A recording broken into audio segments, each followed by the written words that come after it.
이 도공들이 그릇이나 도자기를 제작해서 시중에 유통하지 않습니까?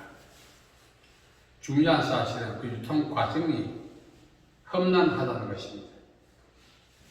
도공들은 그릇 하나하나 비록 종지라도 혼신의 힘을 다하여 제작한다고 합니다. 우리 버전으로 말한다면 혼을 불어넣는 거죠. 혼을 불어넣어서 제작한 그릇, 도자기, 가마에서 출시한 그날, 이렇게 이제 선별한 과정에 망치로 가차없이 파괴해버립니다. 혼을 불어넣었던 그 종지, 그릇, 도자기, 왜 파괴했을까요? 그릇이나 도자기의 가치는 첫째, 외형의 온전함이 있어야 합니다. 둘째는 발산하는 은은한 광택이 있어야 합니다. 그런데 도공들이 선별 과정 속에서 외형이 비틀어졌거나 은은한 광택을 발산하지 못하는 경우도 있다는 거죠. 그래서 도공들은 혼을 불어넣었지만 가차없이 파괴하는 거죠. 자, 그렇다면 어떤 이유 때문에 그 도자기 외형이 변형되었을까요? 어떤 이유 때문에 고유한 광택을 발산하지 못했을까요? 점도율이 낮은 흙으로 제작했을까요? 아니면 유약에 불순물이 섞여서 그럴까요? 도공들이 그릇을 파괴하는 것은 말씀드린 것처럼 외형이 비틀어져 변형되거나 그릇과 도자기의 고유한 색상, 광택을 발산하지 않기 때문에 그렇습니다. 그 이유는 바로 가마의 불을 통제하지 못해서 그렇습니다. 도자기와 그릇을 제작해서 유약을 발라서 가마에 넣는 것, 그만으로 다 된 건 아닙니다. 그것이 출시되어 유통된 과정에는 반드시 가마의 불을 통제해야 합니다. 그래서 가마의 불을 통제하지 못한다면 애써 제작한 그릇과 도자기는 아무런 의미가 없다는 것입니다. 여러분, 말씀드린 것처럼 도공이 제작한 그릇과 도자기, 가마에 들어갔다 해서 출시되는 건 아닙니다. 가마 안에서 고온의 불감을 잘 견디기도 해야 되지만 이 가마의 불을 잘 통제해야 하는 것입니다. 만일 가마의 불을 통제하지 못한다면 외형이 삐뚤어지죠. 제 아무리 좋은 유약을 발라도 광택이 나지 않는다는 것입니다. 우리 살아갈 때 우리 인생도 마찬가지입니다. 명품 인생을 우리는 살기를 원합니다. 이 도공들이 이 가마에서 명품 그릇과 도자기는 안아봤자 2점이라고 합니다. 물론 시중에 유통하는데 무리한 건 없지만 명품 중에 명품은 그 한 가마에서 한 점에서 2점 정도 나온다 합니다. 여러분, 가마의 불을 통제해도 한 점, 2점의 명품 그릇과 도자기가 나오는 것입니다. 우리 역시 명품 인생을 살려면 통제해야 할 불이 있다는 사실입니다. 그렇다면 어떤 불을 통제해야 될까요? 나는 명품 인생을 살고 싶다고 아무리 발버둥 쳐도 안 됩니다. 노력해도 갈망해도 그 불가능하다는 사실. 우리가 명품 인생을 살려면 통제해야 될 불이 있다는 사실입니다. 그렇다면 어떤 불을 통제해야 명품 인생을 살 것인가? 첫째로는 거역의 불을 통제해야 합니다. 이 거역의 불은 하나님과 상관이 있습니다. 나답과 아비후는 제사장이었습니다. 하나님께 분향하는 일을 전담했습니다. 그런데 하루는 분향하다가 하나님의 불에 의해서 심판받아 죽었습니다. 자신의 고유한 직무인 분향하는 일을 하다 왜 죽었을까요? 성경은 말합니다. 다른 불을 드렸다. 본래 제사장은 번제단의 불을 갖고 분향합니다. 그런데 다른 불을 드렸다는 것입니다. 이것은 첫째, 번제단의 불이 아니라는 사실이죠. 제사장이라면 누구든지 번제단의 불을 분향하는데 사용해야 된다는 사실을 알고 있습니다. 성경은 구체적으로 이 불이 어떤 불인가? 번제단의 불은 아닌 것은 사실이지만 구체적으로 명시하지 않고 있습니다.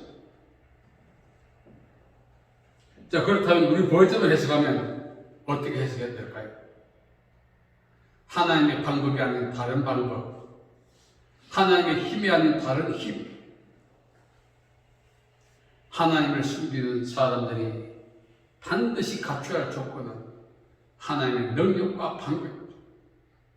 하나님의 인도를 받아야 한다는 사실입니다. 그런데 나답과 아비후는 그렇게 하지 않았지. 임의로. 이렇게 하면 하나님 기뻐하시겠지. 자기 주관적 생각에 사로잡혀 하나님을 숨기고 하나님의 봉사했다는 사실입니다.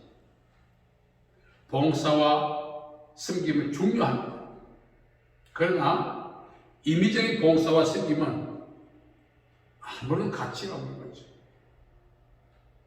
제사장이었던 나답과 아비후가 죽었다는 사실, 우리에게 시사해 주는 교훈이 크다는 것입니다. 결국 다른 분은 뭡니까? 거역이죠. 불순종이죠. 이 거역과 불순종이 구체적으로 이렇게 하면 하나님이 기뻐하시겠지. 그렇게 나타난다는 것입니다. 오늘 우리가 살아가면서 우리 주관적 생각에 하나님을 섬길 때가 얼마나 많습니까? 그래서 교회 안에서 일만 만드는 자가 되는 것입니다. 이렇게 하면 하나님이 기뻐하실 거예요.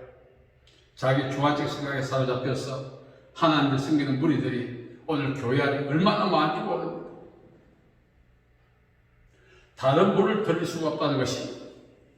오직 하나님을 섬기기 위해서는 하나님이 주신 능력과 하나님이 주신 힘으로 우리가 해야 하는 것입니다. 하나님은 자기를 섬기는 자들에게 말씀해 주고 있습니다. 나의 능력과 나의 방법으로 나의 인도를 받아라. 그것이 바로 순종이죠.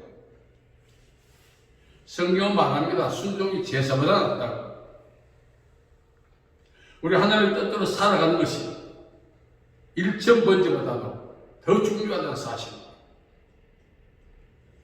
우리는 순종해야 하는 것입니다. 언제든지 우리 안에 하나님을 기쁘시게 한다는 미명 안에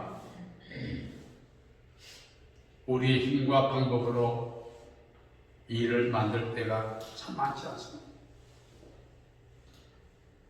그래서 명품 인생을 살려면 이 순종해야 되는 것입니다. 거룩과 도자기와 고원의 불과에 순종하듯이 우리 역시 순종을 통해서 이 거역의 복을 다스려야 하는 것입니다. 그래야 우리가 복을 받습니다. 신명기 28장에 보면 순종하는 자에게 하나님이 이렇게 하겠다고 약속하신 내용들이 있습니다. 그 내용 전체가 명품 인생을 사는 조건들입니다. 거역의 복을 통제하고 순종을 통해서 하나님이 디자인한 명품 인생을 사는 우리가 되어야 하는 것입니다. 두 번째는 불화의 불을 통제해야 합니다. 이건 사람과의 관계입니다. 형제가 연합하여 동거하면 지들이 선하고 아름다운 거였습니다. 연합하고 동거한다는 것은 유유상종의 선택 아닙니다. 성장 배경이 다르고 취향이 다르고 생각이 다르고 지향하는 방향이 다르고 목적이 다른 사람들끼리 일치를 이루는 것입니다. 오늘 교회 안에 두드러지게 나타나는 현상이 유유상종입니다. 예수님께서는 하나님의 나라가 어디 있는가 묻는 바리새인들에게 너희 아닐까 하셨죠. 하나님의 나라는 두 가지 상태로 존재합니다. 첫째는 형태는 쭉 하나님 나라. 우리가 죽어서 가게 되면 존재해 있을 나라. 두 번째는 상태적 하나님의 나라. 성령 안에서 의와 평강과 희락이다. 그래서 우리가 흔히 마음천국이라고 하지 않습니까? 그러나 예수님 말씀하신 너희 안, 이것은 무엇입니까? 이치 얻은 좋은 관계 속, 나와 너희의 조화로운 관계 속에 하나님의 나라를 간접적으로 경험한다는 것입니다. 많은 분들이 인생이 지옥 같다는 것은 상황이 힘들기 때문에 그런 것이 아니라 인간관계에 쏘는 마찰 때문에 그렇습니다. 하나님의 나라는 아픈 것이나 곡한 것이나 애통한 것이 없다고 했습니다. 이것은 다른 말로 명품 삶을 사는 환경과 조건이 갖추어진 것을 이야기합니다. 우리는 명품 인생을 살려면 열심히 노력하는 것도 중요하지만 조화로운 관계를 유지해 나가는 것이 참 중요하다는 것이, 하나님 나라의 삶 그 자체가 명품 삶을 사는 조건 아닙니까? 하나님의 나라는 너희 안에 있다. 저는 이 말씀을 마음천국으로 이해하고 있었습니다. 그래서 성경 본문을 계속 읽다 보니까 사람과 사람 사이라는 단어가 확 들어오더라고요. 그래서 시편 133편도 말하지 않습니까? 형제와 연합하여 동감이 어찌 그리웠으나 바란다. 여러분, 우리는 살아가면서 불화의 불을 다스릴 수 있어야 합니다. 인간관계 속에서 불화의 불을 다스리지 못한다면 하나님이 예비하신 하늘나라의 삶, 우리가 추구하는 명품의 삶을 살아갈 수가 없다는 사실. 내 인생 정말 명품 인생을 살기를 원한다면 관계 속에 도사리고 있는 불화의 불을 우리는 반드시 퇴치해야 하는 것입니다. 세 번째로는 교만의 불을 퇴치해야 합니다. 이것은 자신과의 관계입니다. 아브라함이 이제 사라가 죽었습니다. 그래서 매장지를 몰색하는 과정 속에 당시 이제 이 아브라함은 헷쪽 속에 살던 곳에 임시 체류하고 있었어요. 그때 헷쪽 속들이 말합니다. 아브라함이요, 당신의 사랑하는 자를 매장하기 위해서 우리나라 어느 땅이든지 마음대로 골라서 매장하세요. 이렇게 말했어요. 여러분, 매장지가 참 중요해요, 고대사회는. 왜냐하면 그 조상의 매장지가 자신들의 땅이라는 사실을 입증하는 한 지기표 역할을 하는 것이, 만일 사라를 그 해쪽 숲 사는 곳에다가 매장했다면 후일 이스라엘 민족들이 이 땅은 우리 땅이요 주장할 수 있기 때문에 해쪽 숲들에게 엄청난 손실을 가져오는 그런 결단이었습니다. 그럼에도 불구하고 당신의 사랑한 자를 위해서 우리나라 어디든 매장하라고 하라. 그들이 왜 그렇게 나왔을까요? 창세기 23장 12절에 보면은 아브라함이 핵 족속들에게 몸을 굽혔다고 합니다. 이 말은 겸손하게 살았다는 것입니다. 그 겸손이 그들을 감화시킨 거죠. 그러면서 핵 족속들이 이렇게 말했어요. 당신은 우리의 방백입니다. 방백은 지도자, 엘리트라는 뜻입니다. 엘리트였던 아브라함이 비엘리트 해쪽 속에게 머리를 숙였다는 것이 쉽지 않은 일이죠. 아브라함의 일관된 겸손이 해쪽 속들을 감화시켰습니다. 본문에 보면은 두 번이나 몸을 굽혔다는 내용이 나옵니다. 물론 기록된 횟수가 두 번이지만 매일매일 해쪽 속들 앞에서 아브라함은 겸손하게 살았습니다. 엘리트 의식을 억제시켰을 것입니다. 그 결과 해쪽 속들은 아브라함에게 말합니다. 당신의 사랑한 사람을 어디든 매장하시오. 여러분, 정말 이건 놀라운 장면입니다. 후일 아브라함의 자손 이스라엘 민족들에게 해쪽 수국들이 술자리가 잃어버릴 수 있어요. 왜? 사나이 매장이기 때문에. 그래도 감히 그렇게 말하는 거예요. 얼마나 이 아브라함이 겸손하게 최신했을까요? 저는 아브라함이 믿음의 조상이긴 하지만 참 겸손한 사람이었다. 엘리트가 갑질하지 않고 비엘리트에게 몸을 숙였다는 사실은 어쩌면 충격적이기도 한 것입니다. 아브라함은 늘 해쪽 숲 앞에 몸을 구했습니다. 하나님은 겸손한 자에게 은혜를 주신다 하셨습니다. 우리는 약간만 상황이 좋아져도, 약간만 위치 상승되어도 자랑하고 갑질하지 않습니까? 아브라함은 해쪽 숲 앞에서 당신은 우리의 방백입니다. 엄청난 인정을 받았습니다. 그걸 기화하고 더 세하지 않았습니다. 더 겸손했어요. 그렇게 함으로써 아브라함은 자기 안에 불타고 있을 가능성이 있을 그 교만의 불을 진화하고 억제하는데 힘을 다했던 것입니다. 여러분, 앞서 말씀드렸습니다만 도공이 제작한 그릇, 도공은 하나님이십니다. 그 그릇과 도자기는 우리 자신입니다. 가마의 불을 잘 통제해야 명품 그릇과 도자기가 나오듯이 역시 우리 주위에 에워싸고 있는 이 거역의 불, 불화의 불, 교만의 불 통제해야만 되는 것입니다. 이 통제력을 상실한다면 살아도 미래가 없습니다. 교만은 패망의 선봉이라고 했습니다. 저는 이렇게 어떻게 하면 명품의 인생을 살까? 물론 성경에 많은 모델이 있습니다. 하나님께 순종해야 명품 인생을 살 수가 있습니다. 나와 너의 관계 속에 조화가 있어야 천국을 경험하며 살지 않습니까? 더 나아가서 겸손해야 하나님이 은혜를 주시고 하나님 주신 그 은혜가 명품 인생을 살게 만드는 건강이 되는 것입니다.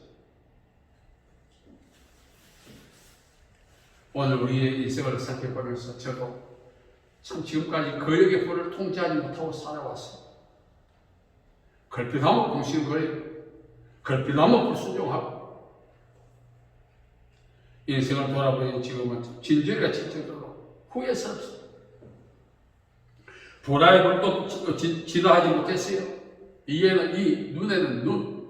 그냥 마치 싸움닭처럼 싸워왔기 때문에 관계 속에서 하나님 나라를 경험한 기억이 별로 없어요. 이 불화의 불을 다 갖고 있었거든요. 항상 싸울 준비를 하고 있는 거예요. 어떻게 관계 속에서 하나님 나라를 경험할 수가 있습니까? 이제는 거역의 불도 순종을 통해서 다스려야겠다. 이제 조화를 통해서 불화의 불을 다스려야겠다. 이제 와서 이게 깨닫는 거예요. 더 심각한 것은 교만의 문제죠. 겸손하지 못했구나. 여러분, 하나님은 우리에게 어떻게 살면 명품 인생을 사는지 성경 도서들이 말씀해 주었습니다. 그렇게 살기만 한다면 하나님이 복 주시겠다 약속하셨어요. 하나님은 시급지 않는다 했어요. 우리가 예수 믿고 조상대를 예수 믿고 수십 년 예수 믿고 일생을 예수 믿고 왜 아직 모양이 보일까? 변형되었기 때문에 도자기처럼 광택이 나지 않기 때문에 빛을 발산할 수 없는 도자기 같은 상태가 되어 있기 때문에 그렇습니다. 그 이유에 대해서 방금 말씀드렸습니다. 거역의 불, 불화의 불, 교만의 불 통제하지 못했기 때문에 그렇습니다. 이제 우리 남은 인생 이 불을 좀 다스려보자고요. 저는 개인적으로 다짐합니다. 거역의 불, 불화의 불, 교만의 불 다스려야지. 그래서 남은 인생이 얼마 남은지 모르겠지만 더 이상 후회하지 않아요. 60평생을 정말 그렇게 살았습니다. 하나님의 복을 누려도 그 60평생이 후회될 정도로 짧은 남은 인생은 이제는 정말 명품 인생을 살아야겠다. 근래 들어서는 참 하나님이 마음것을 뭔 것을 안 하게 해주시니까 너무 감사한 거예요. 더 순종해서 마음고생, 몸고생 안 한 걸 넘었어. 정말 내가 이때를 위해서 내가 겪은 거는 하나님이 디자인한 인생을 한번 살아보려고 힘쓰고 있습니다. 오늘 우리는 어떻게 하면 명품 인생을 사는가? 열심히 동분서주하려고 되는 것도 아닙니다. 갈망한다고 되는 것도 아닙니다. 거역의 불과 불화의 불과 교만의 불을 잘 다스리면 정말 명품 그릇을 도공이 그 도자기를 가마에서 꺼냈을 때 정말 자기 자신보다 더 귀하게 하고 미쳐서 춤을 춘다는 거예요. 저와 여러분 역시 거역과 불화와 교만의 불을 잘 통제한다면 하나님의 우리를 세상에 보내서 그 감격이 어떠하겠습니까? 도공이 명품 그릇 도자기 갖고 기뻐하는 것보다 더 기뻐하시고